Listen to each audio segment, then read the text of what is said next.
All of God's people said amen. Amen. Amen. Amen. Pray God of grace, God of glory. We thank you for this day and everything that you have done thus far. Now let the words of my mouth and the meditation of my heart be acceptable in your sight. For Lord, you are my strength and my Redeemer. Now let my speech be clear, this sermon to have clarity, that sinners might be converted, and these thy saints concentrate and construct their lives on you. In Jesus' name we pray. Amen. Amen. It is in him that we live, we move, and have our being. It is a blessing and a privilege to be in the Lord's house, to be saved by his grace, and kept alone by his power. It's just good to be here today, to be a witness for the Lord. And we have come to celebrate God and to honor the labor and the legacy of Reverend Dr. Fred Harris, who was a gifted man of God. Amen. Not only was he a gifted man of God, but he was indeed my friend and my brother. And I thank God that we pay homage to be able to honor him by donating in scholarship to help some brother or some sister be able to fulfill their education endeavor. And so let's give God a praise for his life. We honor God for the founder, but we thank God for the man of God who now stands in his footsteps. Yes. Not in his footsteps, literally, but he stands in his shadow. All And right. that is the Amen. Reverend Michael Harris, my friend and brother. Let's give God a hand of praise for him. Amen. Amen.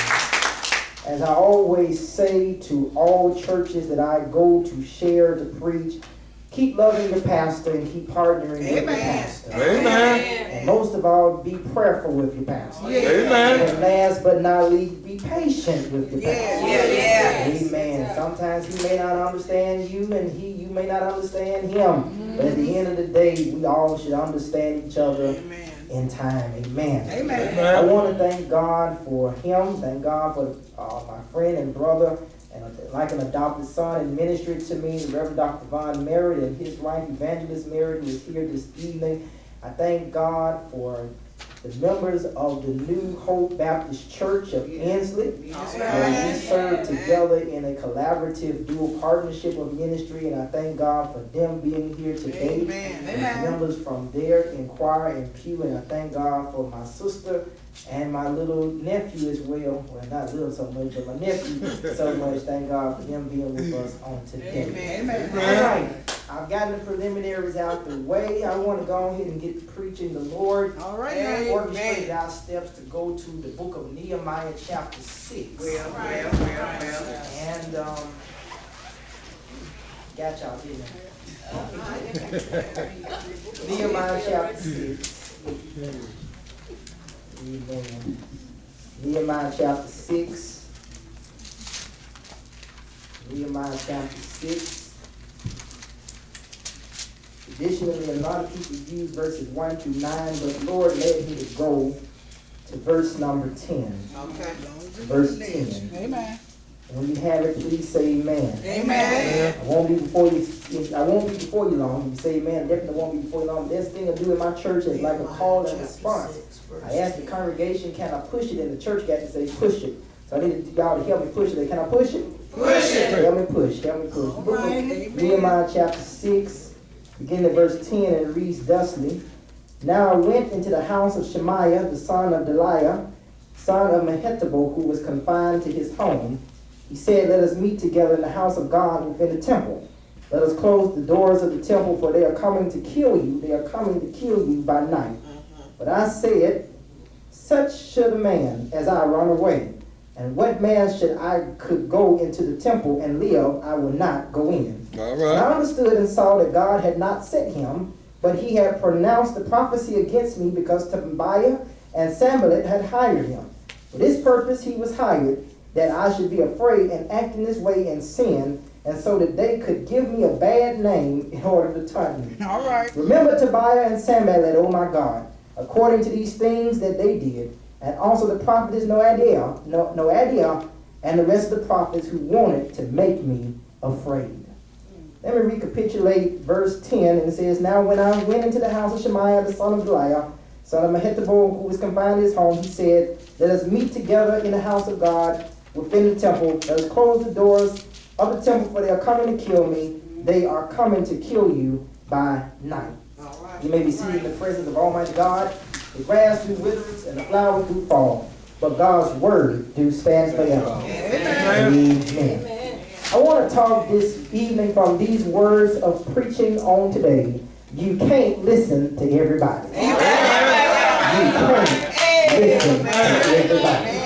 Do me a favor, look at your neighbor, smile at them, don't scare them, and say, Neighbor, you can't listen to everybody. Give the Lord a hand clap of praise. My brothers and my sisters, it is important that we become careful and cognizant on how we listen and what we listen to. Amen. Listening plays a part on how we communicate, behave, and display our action towards people. The word listen means to give an ear to hear something with thoughtful attention and give consideration towards. Listening plays a major part in our lives and how we deal with the situations and scenes of our lives. It is important that we become a good listener. How we have to be careful of what we listen to. The reality of the matter is that we can't listen to everything and everybody. There have been people who can testify that if they listen to the right person or receive the right advice, they would not be where they are today. Or in times past, I watched a friend of mine steal from a corner store and get arrested for stealing. He heard someone in the class talk about a 5-figure discount, and he decided to do the same thing. The crime worked out in that person's favor, but the crime caused my friend to experience failure. And listening to some of today's music and today's culture is all about making money move, ripping in finesse, and establishing loyal and loving relationships. However, when you listen to the music, some of what is said is to be dehumanizing, degrading, and has dangerous rhetoric that can lead people towards opposite directions. Talking about the trap, selling Molly Percocets, and making it rain can cause you to get pulled over, go to jail, or live a life that takes risks daily to get what you want. But even another thing about listening is that we have to be careful and aware of what we say about people or what we say to people. Because when people hear what is said after hearing it, it can affect the person's perception and way of doing things. And as we walk through this current text, Nehemiah has persevered and not allowed his opposition to stop him from doing what God calls him to do. He stays on the wall and doesn't allow what they say to stop him. He listens and keeps going. And my brothers and sisters, that's a lesson today, that sometimes it's best just to listen and keep going. But what they say cannot affect what he has called you or I to do. Nehemiah listened and he kept going. But in our current text right now, Nehemiah's enemies just would not give up. They kept trying different strategies to stop the wall from going up, but there were people within the Jewish community who was not in favor of what was going on in the building project. So Sanballat and Tobiah tried to use them to come against Nehemiah's leadership. And yet Nehemiah accepted Shemaiah's invitation to see him, thinking that he was a true prophet. But Nehemiah teaches us one very important and powerful lesson, and that lesson is this: that everybody that says they are of God ain't of God. Please I'm doing the best I can on Sunday afternoon. That everybody that says they are of God are not of God. So it behooves us that you got to be careful who you listen to. You can't listen to everybody, because there are a few things that the text is taken to teach us. Number one, you must understand that there will be prophets who will lead you to a deceptive demise. There will be prophets who will lead you to a deceptive demise. Can I push it? Let me push it. The Bible says in verse 10, it says, Now when I went into the house of Shemaiah, the son of Deliah, son of Mehetabel, who was confined to his house, he said, Let us meet in the house of God within the temple. Let us close the doors of the temple, for they are coming to kill you. They are coming to kill you by night. Now you will understand that Nehemiah goes to the house of Shemaiah. And Shemaiah was confined to his house and restricted and shut in to his house. Now, my question is this. Why would Shemaiah be shut in at the house? How could he flee with Nehemiah to the temple if he was incapacitated in some kind of way? But what the prophet Shemaiah told Nehemiah about the impending danger on his life, he told Nehemiah to go to the temple to be shielded from danger. But if Nehemiah would have gone into the temple, he would have literally walked into his own death. And my brothers and my sisters, you got to be careful who you receive counsel, who you receive advice, who you get suggestions from. Because some suggestions won't lead you to your destiny. Some decisions and some suggestions will lead you to your death. That is why you got to be careful who you let come into your spirit, who you let come into your domain, who you let speak the word of God or so-called word of God into your life. Because there will be prophets who will lead you to a deceptive demise. And then can I push it some more? Not only will you understand that there will be prophets who will lead you to a deceptive demise, but you got to use your discernment against people who will discredit you. You got to use your discernment against people who would seek to discredit you. But the Bible says in verse 11 through 13, but I said, should a man as I run away? And what man should I could go into the temple and live? I will not go in. And I understood. And so that God had not sent him, but he had pronounced a prophecy against me because Tobiah and Sanballat had hired him. For this purpose he was hired, that I should be afraid and act in this way and sin. And so they could give me a bad name in order to taunt me. When Nehemiah heard what was said, Nehemiah began to ask two questions. Should such a man as I run away, and what man such as I could go in the temple and live? If Nehemiah would have ran away, that would have showed fear. That would have shown a lack of trust in God. It will cause the very people who believe in his leadership to undermine him. But I love this about Nehemiah, is that Nehemiah did not fear his problem. He faced his problem. And that's a word for somebody. Don't you fear your problem, but face your problem. Sometimes we get so caught up in being afraid of what people say, what people are going to do. If they came to you and called the problem or got in front of you with a problem, the best thing you can do instead of fearing them is facing them. Because sometimes you can do more damage fearing them than you can facing them. And the reason why I say that Nehemiah would have been led to death in the temple is because according to the Pentateuch, which was the first few laws of the Old Testament, it said that only priests could go in the temple. And only at a point in time they could go in. Non-priests that entered the temple would have death. And Nehemiah knew what the scripture said. And since he knew what the scripture said, he discerned that God had not sent this man. Nehemiah was able to discern that this prophet was a false and he was a fraud. That is why it is important to know that the Bible says, beware of false prophets. They are wolves in sheep's clothing. My brothers and my sisters, if you want to know the will of God for your life, you cannot get God's will for your life by getting a prayer cloth and some miracles clean water from the healing papa. If you want to know God's will for your life, you cannot get it by listening to a televangelist speaking and claiming and call it and haul it. If you want to know God's will for your life, you got to pick up the word of God. And when you pick up the word of God, you'll be able to know what his will is for your life.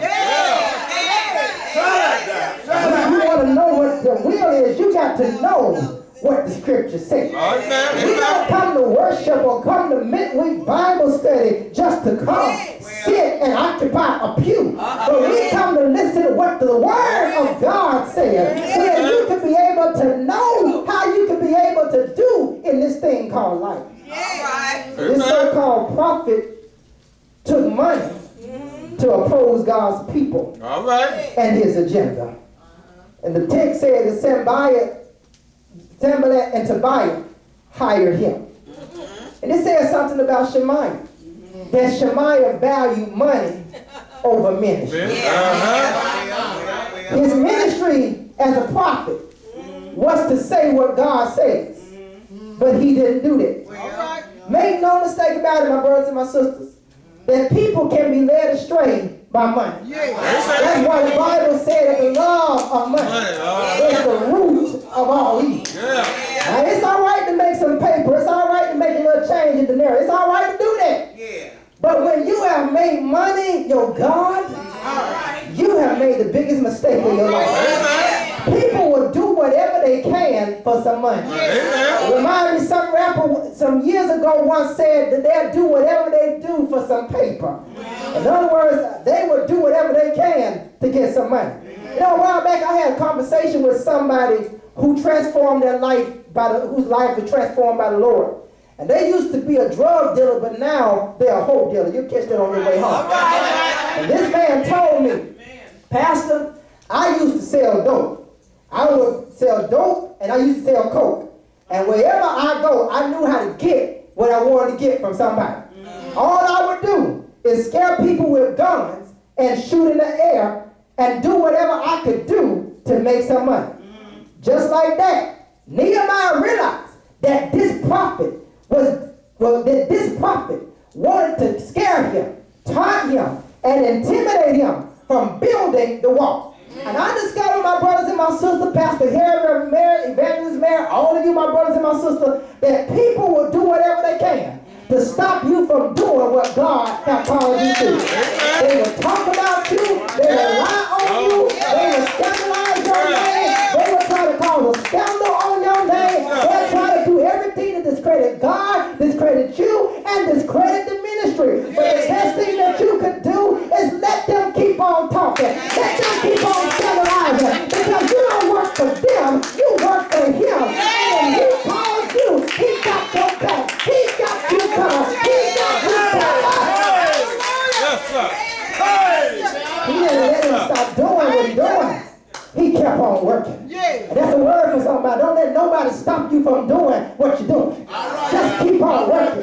Just keep on building. Just keep on doing ministry. And soon after a while, God will be with you. I'm a witness.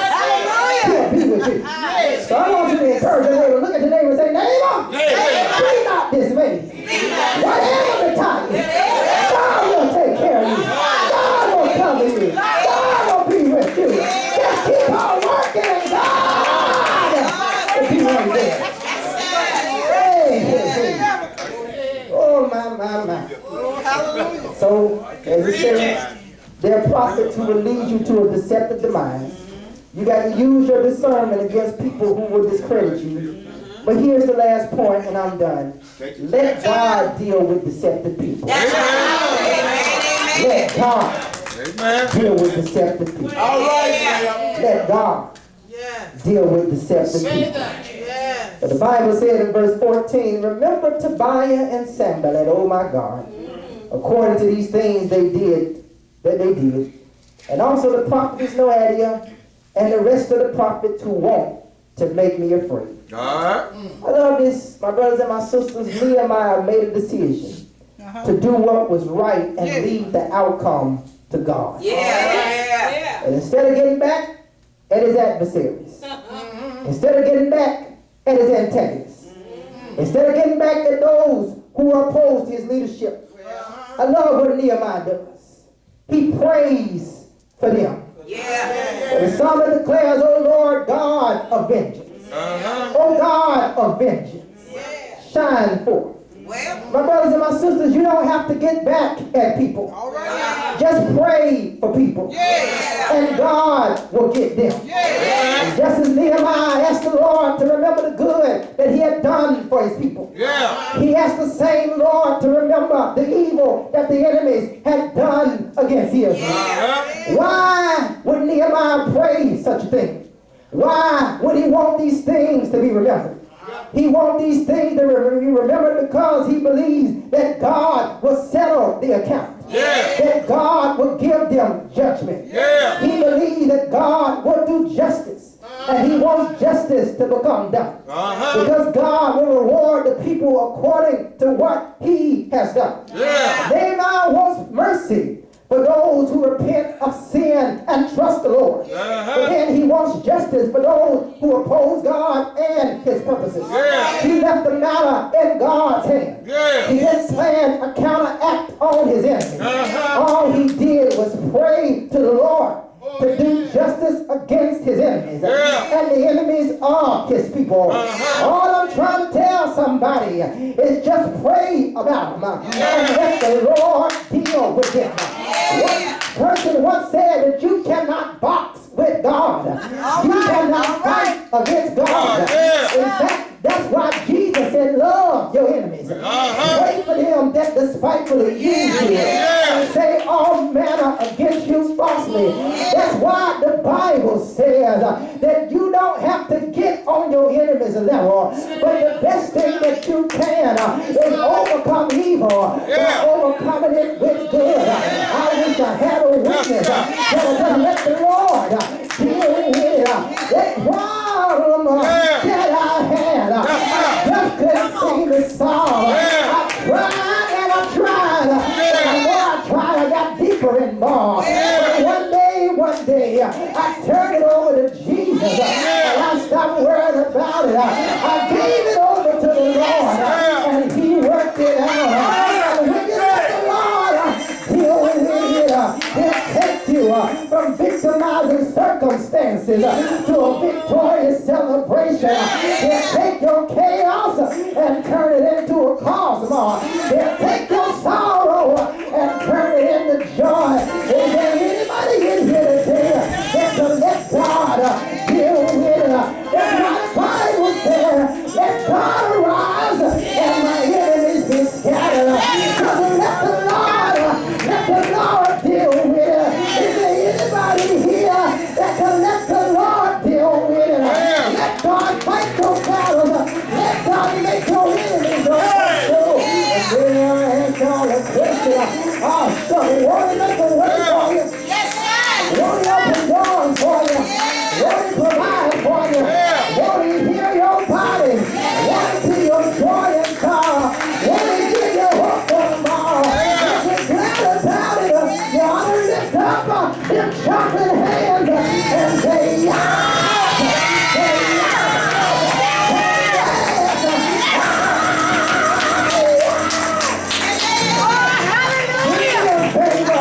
And look at your neighbor and say, neighbor, you can't listen to everybody, but the best thing you can do is just listen to God, because He will lead you the right way. He will guide you the right way. He will put you on the right path. Call straighter. Won't He do it? I said, won't He do it? I said, won't He do it?